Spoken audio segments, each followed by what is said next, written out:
నేను 1983లో ఉస్మానియా యూనివర్సిటీలో జర్నలిజం కోర్సులో చేరాను. నాకు ఇప్పటికీ గుర్తు, మొదటి రోజు మొదటి క్లాస్ మా ప్రొఫెసర్ వచ్చారు. వార్త అంటే ఏమిటి అని మమ్మల్ని అడిగారు. మాకు తోచింది చెప్పాం. అప్పుడు ఆయన వార్త గురించి చెప్తూ జర్నలిజంలో తరచూ వినబడే ఒక సామెత అనుకోండి, నానుడి అనుకోండి, when a dog bites a man it is not news, when a man bites dog it is news అని. అంటే కుక్క మనిషిని కరిస్తే వార్త కాదు.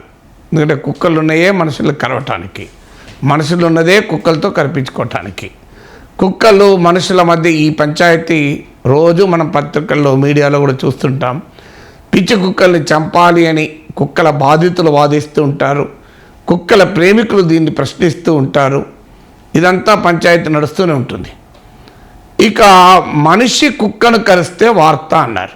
ఎందుకంటే మనిషి కుక్కను కరవడు, మనిషి అరుస్తాడేమో కానీ కరవడు. అందువల్ల మనిషి కుక్కను కరిస్తే వార్త. దీన్నే న్యూస్ వాల్యూస్లో strangeness, oddity, something odd, something strange is always news అని. సో ఇది ఆనాడు నేను విన్నది. కానీ మనిషి కుక్కను కరవాల్సిన అవసరం లేదు, కుక్క మనిషిని కలిసినా కూడా వార్త అవుతుంది. భారతదేశంలో 2 కోట్ల మంది ప్రతి ఏటా కుక్క కాటుకు బాధపడుతున్నారు. మన దేశంలో 6 కోట్ల కుక్కలు ఉన్నాయని అంచనా.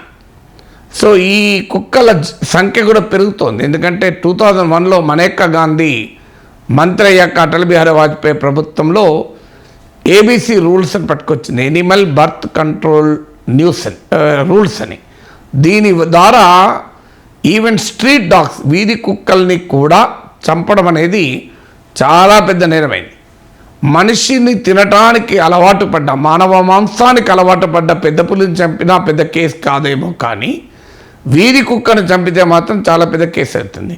ఎందుకంటే అది ఎనిమల్ రైట్స్ కిందికి వస్తుంది. సో అందువల్ల 2001లో మనేకా గాంధీ కాలం నుంచి ఇది వీధి కుక్కల్ని కూడా హాని చేయకూడదు, మ్యాక్సిమం అయితే వాటిని స్టెరిలైజ్ చేసి వ్యాక్సినేట్ చేసి మళ్ళీ వదిలేయాల్సిందే. సో అందువల్ల భారతదేశంలో మలేరియాతో చనిపోతున్న వారికన్నా కూడా కుక్క కరవడం వల్ల వచ్చిన ర్యాబీస్తో చనిపోతున్న వారు ఎక్కువ మంది. మలేరియా గురించి మనం ఇంత చర్చ జరుపుతాం, కానీ దీని గురించి ఎంత చర్చ జరపాలి చూడండి. అయితే ఇదే కాదు, కుక్క కరవడం ప్రపంచ వార్త కూడా అయింది. ఈ మధ్య వరల్డ్ న్యూస్ అయింది, మామూలు విషయం కాదు. కుక్క కరిస్తే వార్త కాదు అని ఆ రోజు మా ప్రొఫెసర్ చెప్పారు, కానీ కుక్క కరవడం ఈ మధ్య వరల్డ్ న్యూస్ అయింది. ఎందుకు వరల్డ్ న్యూస్ అయిందంటే, మాల్డోవా అనే ఒక కంట్రీ ఉంది, యూరోపియన్ కంట్రీ. ఈ దేశం యూరోపియన్ యూనియన్లో చేరాలని ప్రయత్నిస్తోంది. సో మాల్డోవాను యూరోపియన్ యూనియన్లో చేర్చుకునే విషయంలో 3 యూరోపియన్ కంట్రీస్ సమావేశమయ్యాయి. ఒకటి మాల్డోవా, అంటే యూరోపియన్ యూనియన్లో చేరాలనుకున్న దేశం, ఆస్ట్రియా, అలాగే స్లోవేనియా. ఈ ట్రైపార్టైట్ మీటింగ్ అంటే త్రైపాక్షిక సమావేశం జరిగింది. ఈ సమావేశం జరుగుతున్న సమయంలో మాల్డోవా అధ్యక్షుని కుక్క వెళ్ళి ఆస్ట్రియా అధ్యక్షుని చేయిని పట్టుకొని కలిసేసింది. నార్మల్గా అయితే ఆ ఆస్ట్రియా అధ్యక్షుడు పాపం సౌమ్యుడు ఉన్నట్టున్నాడు. వెంటనే ఆయన ఈ యూరోపియన్ యూనియన్లో మాల్డోవాను చేర్చుకోవడం పైన బాగా కుక్క ఎగ్జైట్ అయి ఉన్నట్టుంది. ఎందుకంటే తమ ప్రెసిడెంట్ కుక్కది. మాల్డోవా ప్రతిపాదన, యూరోపియన్ యూనియన్లో చేరుతానన్న మాల్డోవా కంట్రీ ప్రతిపాదనకు మాల్డోవా దేశాధ్యక్షుని కుక్క బాగా ఎగ్జైట్ అయి ఉన్నట్టుంది. వెళ్ళి ఆస్ట్రియా ప్రెసిడెంట్ కలిసింది. లేదా మా మాల్డోవాను కనుక నువ్వు ఒప్పుకోకపోతే, యూరోపియన్లు చేరకపోతే నీ సంగతి తెలుస్తుంది, ఇట్లనే కరుస్తుంది అని సంకేతం అని ఇచ్చిందో తెలియదు మనకు. ఆ కుక్క భాష మనకు అర్థం కాదు కనుక. కానీ నార్మల్గా అయితే ఆ ప్రెసిడెంట్ కోపం రావాలి. ఇదేంటి, నేను ఇంత సీరియస్ ఇష్యూని చర్చిస్తుంటే ఈ మాల్డోవా ప్రెసిడెంట్ పని లేదు, ఆ కుక్కను పట్టుకొచ్చిన రూమ్లకు.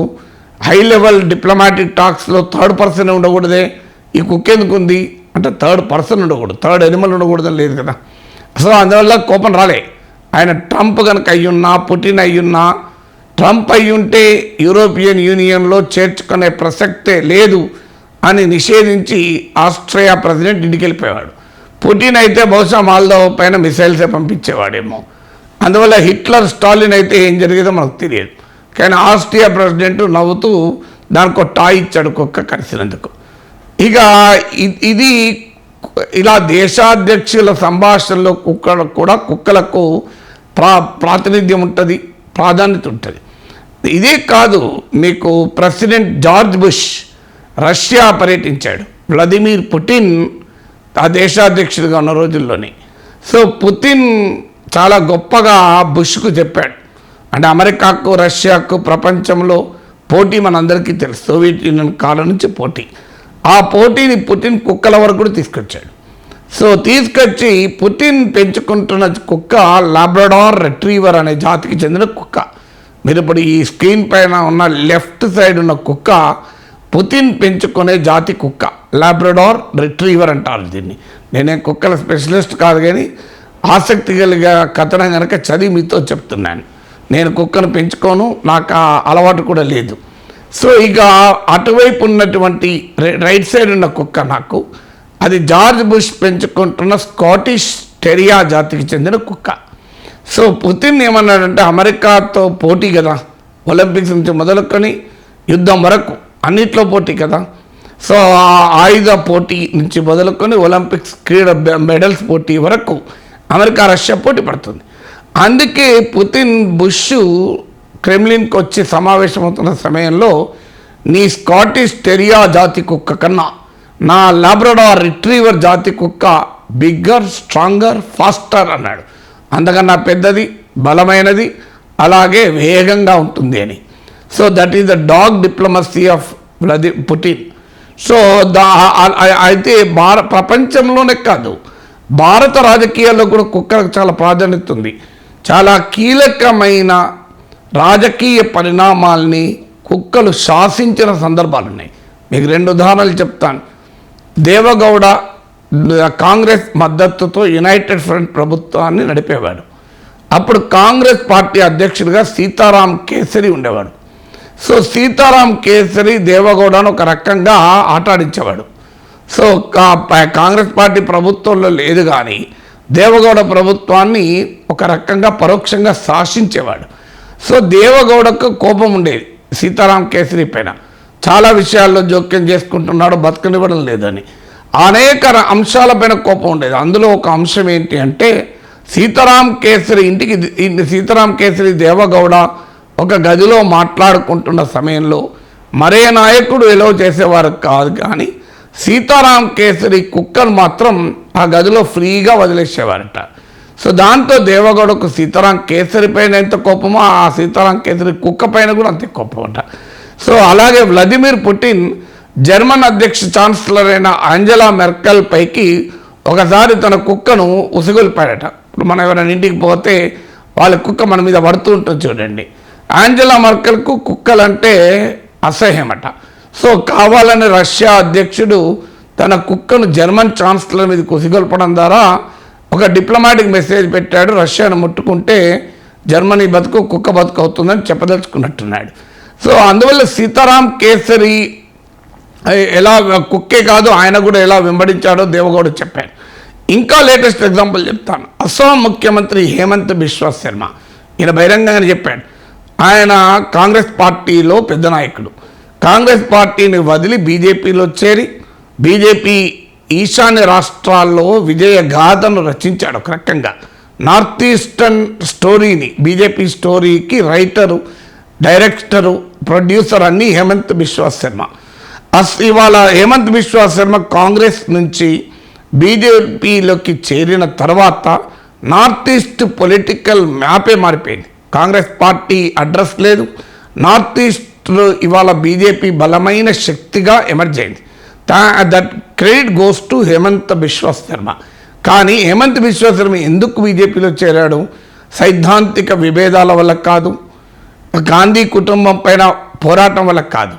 ఆయనే చెప్పాడు హేమంత్ బిశ్వ శర్మ, రాహుల్ గాంధీ దగ్గరకు ఒకసారి కలవటానికి వెళితే ఆయన గార్డెన్లో కుక్కకు ఫీడింగ్ చేసుకుంటున్నాడు తప్ప నన్ను పట్టించుకోలేదు అని. అంటే కుక్కకి ఇచ్చిన ప్రాధాన్యత కూడా తన పొలిటికల్ కొలిక్ ఇవ్వడం లేదు అనేది హేమంత్ బిశ్వ శర్మ అభిప్రాయం కావచ్చు. లేదా Rahul Gandhi is a non serious politician, ఆయనకు ఒక కీలకమైన రాజకీయ నాయకుడు వస్తే చర్చించడం కన్నా కుక్కకు ఆహారం పెట్టడం పైన ఎక్కువ ఆసక్తి.